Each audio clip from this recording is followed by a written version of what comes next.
Jésus, je te prie de bénir cette parole que je vais apporter ce matin et qu'elle aide mes frères et sœurs à être des disciples et non des religieux. Merci Jésus. Amen.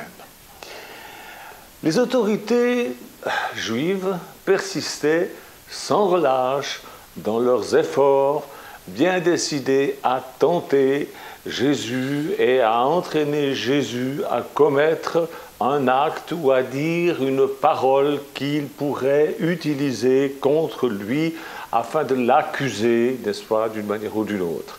Ils cherchent à lui faire commettre un délit, soit en vertu de leurs propres lois, les lois de Moïse, des lois aussi qu'ils avaient inventées parce qu'ils en avaient rajouté un paquet, ou soit en vertu des lois romaines. Les Romains occupaient à cette époque Israël.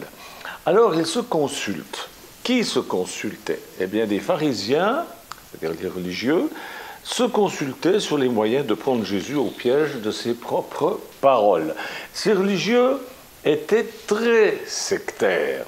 Mais là, ils ont mis de côté leurs préjugés partisans et ils ont conspiré avec les Hérodiens. Les Hérodiens, c'était une faction politique. Les Hérodiens avaient un objectif, maintenir la famille d'Hérode au pouvoir. La famille d'Hérode n'existait que par le pouvoir de Rome.